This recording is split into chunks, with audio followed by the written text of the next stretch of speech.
ಕರ್ನಾಟಕ ರಾಜ್ಯ ಸರ್ಕಾರಿ ಹಾಸ್ಟೆಲ್ ಮತ್ತು ವಸತಿ ಶಾಲಾ ಹೊರಗುತ್ತಿಗೆ ನೌಕರರ ಸಂಘ ಜಿಲ್ಲಾ ಸಮಿತಿ ಕಲಬುರಗಿಯ ವತಿಯಿಂದ ಮಾರ್ಚ್ 1ರಿಂದ ಧರಣಿ ಸತ್ಯಾಗ್ರಹ ನಡೆಸಲು ತೀರ್ಮಾನಿಸಿದೆ.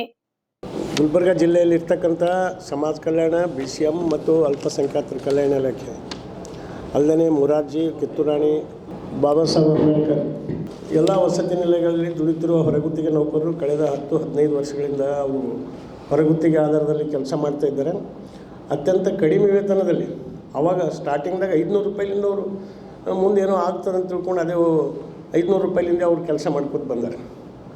ಆದರೆ ಇವತ್ತು ಸ್ವಲ್ಪ ವೇತನ ಹೆಚ್ಚಾಗಿದ್ದಕ್ಕೆ ಭಾಳಷ್ಟು ಕಷ್ಟಗಳು ಎದುರಿಸ್ತಾ ಇದ್ದಾರೆ.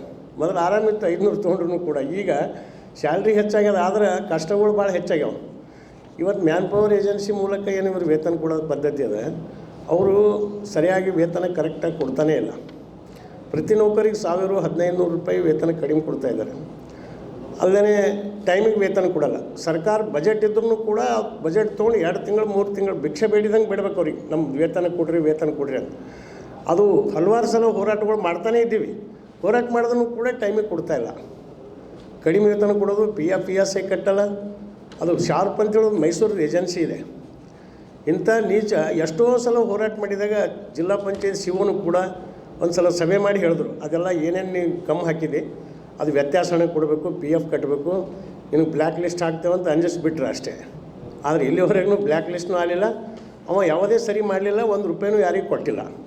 ಆದರೆ ಅಂಥ ಏಜೆನ್ಸಿಗಳು ಪುನಃ 3 ವರ್ಷ ಹಿಡಿದು ಇದ್ದಾನವ. 1 ವರ್ಷ ಅವ ಸರಿ ಕೆಲಸ ಮಾಡಲಿಲ್ಲ ಅಂದ್ರೆ ಬ್ಲ್ಯಾಕ್ ಲಿಸ್ಟಿಗೆ ಹೋಗ್ಬೇಕು. ಅಂಥದ್ರಾಗ 3 ವರ್ಷ ಆಯಿತು. 3 ವರ್ಷನಾಗ ಸುಮಾರು ನನಗೆ ಅನಿಸಿದ ಮಟ್ಟಿಗೆ ಒಬ್ಬೊಬ್ಬರು ನಮ್ಮದು ಕೆಲಸ ಮಾಡೋರು ಏನು ಕಾರ್ಮಿಕರು ಇದ್ದಾರೆ, ಅವ್ರದ್ದು ಒಬ್ಬೊಬ್ರದ್ದು ಕನಿಷ್ಠ ಇಲ್ಲ ಅಂದ್ರೂ 50,000 ಮೇಲ್ಪಟ್ಟೆ ದುಡ್ಡು ಬರಬೇಕು. ಅಷ್ಟು ದುಡ್ಡು ಒಬ್ಬೊಬ್ಬರ್ಲಿಂದ ಹೊಡೆದ್ಬಿಟ್ಟಾನೆ. ಈಗ ಪಗಾರ ಅವ್ರ ವೇತನ ಹೆಂಗೆ ಹಾಕ್ತಾರಂದ್ರೆ, ಅವ ಏಪ್ರಿಲ್ 21ಕ್ಕೆ ಬಂದಾನೆ, ಅವ್ನು ಸ್ಯಾಲ್ರಿ ಹಾಕ್ಲಿಕ್ಕೆ ಶುರು ಮಾಡಿ ಅವ ಜುಲೈಗೆ ಹಾಕ್ತಾನೆ, 1 ತಿಂಗಳು ಹಾಕ್ತಾನೆ. ಅದು ಯಾವ ತಿಂಗಳು ಅಂತ ಗೊತ್ತಾಗಬೇಕಲ್ಲ ನಮ್ಮ ಕಾರ್ಮಿಕರಿಗೆ. 1 ತಿಂಗಳು ಬಂದದ ಅಷ್ಟೇ. 4 ತಿಂಗಳು ಕೆಲಸ ಮಾಡ್ಯಾರ, 1 ತಿಂಗಳು ವೇತನ ಬಂದದ. ಆ ವೇತನ ಯಾವ ತಿಂಗಳು ಅಂತ ಇವ್ರು ಕೇಳ್ತಾರೆ ಅಧಿಕಾರಿಗಳು, ನಿಂದು ಯಾವ ತಿಂಗಳು ಬಾಕಿ ಅದು ಹೇಳಂತ ಬೇಕಂತ ಕೇಳೋದು. ಅಧಿಕಾರಿಗಳಿಗೆ ಗೊತ್ತಿರ್ತದೆ. ಹಂಗೆ ಮಾಡ್ತಾನೆ ಈಗ 3 ವರ್ಷನಾಗ ಸುಮಾರು ಒಬ್ಬೊಬ್ರದ್ದು 6 ತಿಂಗಳು, 7 ತಿಂಗಳು, 8 ತಿಂಗಳು, 10 ತಿಂಗಳು ತನಕ ವೇತನ ಕಡಿಮೆ ಮಾಡ್ಯಾನ 3 ವರ್ಷನಾಗ. ಅದ್ರ ಬಗ್ಗೆ ಬ್ಯಾಂಕ್ ಸ್ಟೇಟ್ಮೆಂಟ್ ತೆಗೆದು ಅರ್ಜಿಗಳು ಕೊಟ್ಟಿದ್ದೆವು. ಬ್ಯಾಂಕ್ ಸ್ಟೇಟ್ಮೆಂಟ್ ನಮ್ಗೆ ಇಷ್ಟು 36 ತಿಂಗಳು ಒಟ್ಟು ಕೆಲಸ ಮಾಡೀನಿ, ನಂದು ವೇತನ ಬಂದಿದ್ದು 24, 25 ಎಷ್ಟು ಬಂದದ ಅಷ್ಟು ನಾವು ಬ್ಯಾಂಕ್ ಸ್ಟೇಟ್ಮೆಂಟ್ ಮಾರ್ಕ್ ಮಾಡಿ ಅದು ಡಿಟೇಲಾಗಿ ವ್ಯತ್ಯಾಸನ ಎಷ್ಟು ಅಂಬದು ಮಾಡಿ ಕೊಟ್ಟಿವಿ. ಕೊಟ್ಟರು ಇಲ್ಲಿವರೆಗೆ ಅದ್ರದ್ದೇನು ರಿಪ್ಲೈನೇ ಇಲ್ಲ. ಅರ್ಜಿ ತೊಗೊಂಡು ಎಲ್ಲೋ ಒಕ್ಕಟ್ಟು ಬಿಡ್ತಾರೆ. ಹೀಗಾಗಿ ಅಧಿಕಾರಿಗಳು ಇದ್ರಾಗ ಶಾಮೀಲ್ ಇದ್ದಿದ್ದಕ್ಕೆ ಹಿಂಗೆ ಆಗ್ತಾಯಿದೆ. ಅಧಿಕಾರಿಗಳು ಶಾಮೀಲಾರ ಅವ್ರು ಸರಿ, ಹಾಗಾಗಿ ಅವ್ರದ್ದು ಯಾವುದೂ ಗೋಳು ಕೇಳಲ್ಲ. ಸಮಾಜ ಕಲ್ಯಾಣ ಇಲಾಖೆದಾಗ ಅದು ಒಂದು ಆದೇಶ ಬಂತು. ಹಿಂದೆ 30 ವರ್ಷ ಹಿಡಿದು ಹಾಸ್ಟೆಲ್ಗಳ್ದಾಗ 50 ಮಕ್ಕಳಿಗೆ 3 ಜನ ಇರ್ತಿರು. ಈಗ ಆದೇಶ ಈ ಸರ್ಕಾರ ಬಂದಮೇಲೆ ಇಬ್ಬರೇ ಇರಬೇಕು, ಮ್ಯಾನ್ ಪವರ್ ಕಡಿಮೆ ಮಾಡಿರಿ ಅಂತ. 50 ಮಕ್ಕಳಿಗೆ ಇಬ್ಬರು ಮಾಡೋಕ್ಕೆ ಸಾಧ್ಯನೇ ಇಲ್ಲ ಕೆಲಸ. ಭಾಳ ವರ್ಕ್ ಲೋಡ್ ಆಗ್ಯದ. ಎಷ್ಟೋ ಮಂದಿ ಬಿಟ್ಟು ಓಡಬೇಕನ್ನೋ ಪರಿಸ್ಥಿತಿ. ಇಂದ್ರೆ ಹಿಂದೆಲ್ಲ ಕಂಪಗಾರ ದುಡಿದ್ವಿ, ಬಿಟ್ಟು ಹೋದ್ರೆ ನಮ್ಮದೇ ಹೋಗ್ತದೆ, ಎಷ್ಟೇ ಕಷ್ಟ ಆಗಲಿ ಅಂತ ರಾತ್ರಿ 9-10 ಗಂಟೆ ತನಕ ಕೂಡ ಕೆಲಸ ಮಾಡ್ತಿರ್ತಾರೆ ನಾವು ಹೊರಗುತ್ತಿಗೆ ನೌಕರ ಹಾಸ್ಟೆಲ್ದಾಗ. ಅತ್ಯಂತ ಕಷ್ಟ. ಒಂದು ಕಡೆ ವೇತನ ಇಲ್ಲ, ಮತ್ತು ಕಡಿಮೆ ವೇತನ, PF ಇಲ್ಲ. ಈ ಭ್ರಷ್ಟಾಚಾರ ನಡೆದಂತ ಹೊಯ್ಕೊಂಡ್ರೂ ಕೇಳೋರಿಲ್ಲ. ಅದಕ್ಕೆ ಈ ಒಂದು ಹೋರಾಟ ನಾವೇನದ ಈಗ ಮಾಡ್ಬೇಕಂತ ಒಂದು ತೀರ್ಮಾನ ಮಾಡಿದೆವು. ಭಾಳಷ್ಟು ಕಷ್ಟದಾಗಾರ ಇವರು ಹೊರಗುತ್ತಿಗೆ ನೌಕರರು. ಈ ನೌಕರರಿಗೆ ಹ್ಯಾಂಗೆ ಅದ್ರ ಸಮಸ್ಯೆ ಬಗೆಹರಿತದೆ ಗೊತ್ತಾಗಲ್ಲ.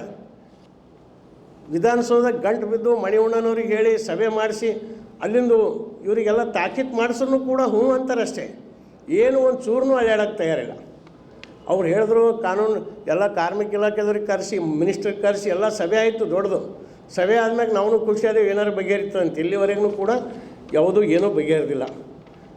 ಅದಕ್ಕಾಗಿ ಈಗ ನಮ್ಮದೇನದ ಮೇನ್ ಬೇಡಿಕೆ ಈಗ ಈ ಹೊರಗುತ್ತಿಗೆ ಪದ್ಧತಿನೇ ಕೈ ಬಿಡ್ರಿ ಅಂತ.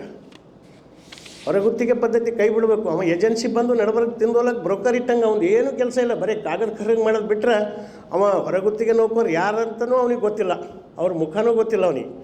ಅದಕ್ಕೆ ಆ ಪದ್ಧತಿ ಕ್ಯಾನ್ಸಲ್ ಮಾಡಬೇಕು. ಕನಿಷ್ಠ ಈಗ 31,000 ರೂಪಾಯಿ ಏನು ಕಾನೂನು ಪ್ರಕಾರ 31,000 ರೂಪಾಯಿ ವೇತನ ಕೊಡಬೇಕಂತ ಹೈಕೋರ್ಟ್ ಆರ್ಡ್ರನ್ನು ಕೂಡ ಅದ. ಅದ್ರ ಪ್ರಕಾರ 31,000 ನೇರವಾಗಿ ಇಲಾಖೆಯಿಂದ ವೇತನ ಕೊಡ್ರಿ ಅಂಥೇಳಿ ನಾವು ಹೇಳ್ತೇವೆ. ಅಲ್ಲದೆ ಈಗೇನು ವೇತನ ಅವ ಕಡಿಮೆ ಹಾಕ್ಯಾನ 3 ವರ್ಷ ಮ್ಯಾನ್ ಪವರ್ ಏಜೆನ್ಸಿ, ಅದನ್ನು ಕೊಡಬೇಕು. ಮನೀಶ್ ಮ್ಯಾನ್ ಪವರ್ ಅಂತೇಳಿ ನಮ್ಮ ಗುಲ್ಬರ್ಗದವ್ರು ಏಜೆನ್ಸಿ ಇದ್ದಾರೆ, ಅವ್ರನ್ನೂ ಕೂಡ ಈಗ ಏಪ್ರಿಲ್ ಹಿಡ್ಕೊಂಡು ಒಂದೊಂದು ₹1,000 ಕಡಿಮೆ ಆಗ್ತಾಯಿದ್ದಾರೆ. ಹಿಂಗೆ ಯಾಕೆ ಹಾಕ್ತಾರೆ? ಮ್ಯಾಗ ನಮ್ಮದು ಸರ್ಕಾರದಿಂದ ಬಜೆಟ್ ಇಷ್ಟೇ ಹೊಂಟದ ಅಂತ ಹೇಳ್ತಾರೆ.